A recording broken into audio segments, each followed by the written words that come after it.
8 secrets simples mais super pratiques si vous faites de l'impression 3D. Bonjour à tous, c'est Théo de la Nouvelle École et bienvenue dans cette nouvelle vidéo. Aujourd'hui, on va vous donner 8 astuces que vous ne connaissez probablement pas, que ça soit sur la modélisation, le slicer ou même l'impression 3D. Car oui, je vois beaucoup de personnes aujourd'hui qui sont habituées à regarder les premiers tutos apparaître sur YouTube et ensuite simplement à utiliser des fichiers STL qui sont trouvables partout sur internet. Mais c'est un peu dommage qu'on voit les possibilités qu'on a si on maîtrise bien le sujet de l'impression 3D. Parce que dès qu'on a besoin de créer une pièce personnalisée, modifier un petit peu un STL, improviser lors de l'impression 3D, ou bien avoir un paramétrage de slicer qui est plus efficace, donc en termes de temps mais aussi consommation de matière, là ça peut devenir un peu plus complexe. C'est pour ça que dans cette vidéo, je vais essayer de vous donner 8 secrets qui sont simples à appliquer. Le but c'est pas de vous perdre dans cette vidéo, mais qui vont pouvoir faire une réelle différence dans votre maîtrise de cette technologie. Pour chacune de ces astuces, je vais vous donner à chaque fois un ou deux exemples. Et si vous voulez plus de détails parce que c'est pas forcément clair, n'hésitez pas à faire un tour sur notre site, venir dans nos locaux ou même carrément suivre la formation qu'on propose et qui est, je le rappelle, toujours en individuel. Bref, si vous êtes ok avec tout ça, je vous propose qu'on rentre dans le dur directement. Numéro 1, les engrenages. Donc pour tout ça, on va utiliser le logiciel de CO3D Fusion 360 et il y a un menu qui est un peu caché dans ce logiciel pour justement créer facilement des engrenages sur Fusion. Vous devez aller dans utilitaire puis module complémentaire et là vous pouvez trouver un module complémentaire Pure Gear. Vous allez simplement entrer les informations sur la taille, le nombre de dents, l'épaisseur, bref, vous avez votre engrenage. Numéro 2, le clip. Là, pas besoin de vous expliquer comment le créer. C'est vraiment une petite astuce pour vos impressions 3D, mais qui peut vraiment vous faciliter la vie. C'est un petit clip en forme de V ou même de C, et ça vous permet d'attacher vos différentes pièces lorsque vous voulez créer une structure de plein de petites pièces différentes. Numéro 3, le filetage. Le filetage, ça va vous permettre de créer des vis, et pour faire tout ça, rien de plus simple. Vous allez juste créer un cercle, où vous allez ensuite utiliser l'outil filetage. Et voilà, vous avez réussi votre filetage. Comme je vous l'ai dit, c'est vraiment très simple. Il suffit juste finalement de savoir où se trouve l'outil. Numéro 4, la solidité. Alors là, c'est vachement important, notamment si vous devez faire des pièces du quotidien. Cette astuce, c'est vraiment une sorte de petit hack sur votre slicer qui vous permet d'avoir des belles pièces. Ici, toujours dans Fusion 360, je crée un trou cylindrique dans cette pièce et quand vous allez ensuite importer votre modèle 3D dans votre slicer, ça va forcer ce dernier à créer des parois supplémentaires à l'intérieur de votre pièce. Et ça va évidemment rendre votre pièce bien plus solide.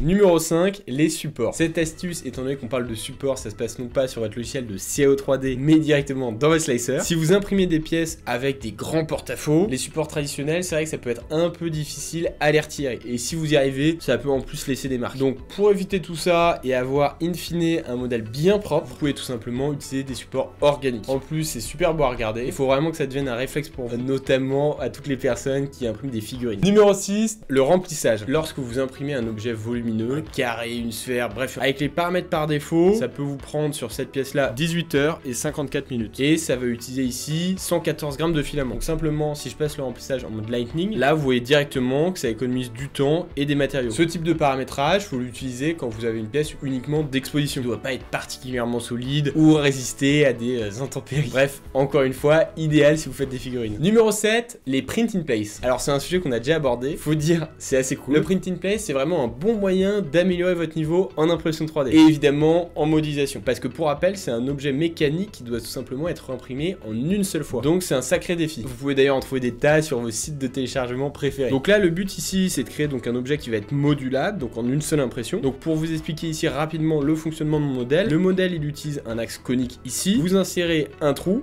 avec suffisamment évidemment d'espace entre le cône et le trou pour permettre à ce dernier de pivoter. Numéro 8, créer une chaîne. Donc là, à ce point-là, ça se rapproche aussi du print in place parce que ça reprend le même fonctionnement tout simplement. Là, vous allez pouvoir créer votre propre chaîne personnalisée. Donc c'est le même principe que tout à l'heure, vous pouvez créer plusieurs charnières ensemble pour créer votre chaîne. Là, ce qui peut être cool, c'est qu'on peut mélanger le concept de print in place, d'engrenage et aussi évidemment de chaîne. Et si vous êtes vraiment motivé, il y a même des personnes qui arrivent à créer de véritables horloges avec ces différents systèmes. Mais bon, là, il faut avoir du temps et quand même un bon niveau. Bon, j'espère que vous avez aimé cette petite vidéo, que ces petits conseils vont pouvoir vous aider. Vous avez vu, je vous l'avais promis, c'est vraiment des conseils simples à appliquer et très pratiques. C'est le titre de la vidéo, c'est normal, c'était la promesse. Si vous voulez aller plus loin en tout cas dans votre maîtrise de l'impression 3D, n'hésitez pas à aller faire un tour sur notre site internet. On donne pas mal de conseils sur notre blog et vous pouvez évidemment nous appeler pour faire une formation qui est en individuel justement pour vous améliorer en impression 3D. Et si cette vidéo vous a plu, mettez un commentaire, mettez un like, franchement ça nous aide énormément et en plus ça nous motive dans l'équipe, donc c'est toujours sympa. Je vous dis à très vite pour une nouvelle vidéo.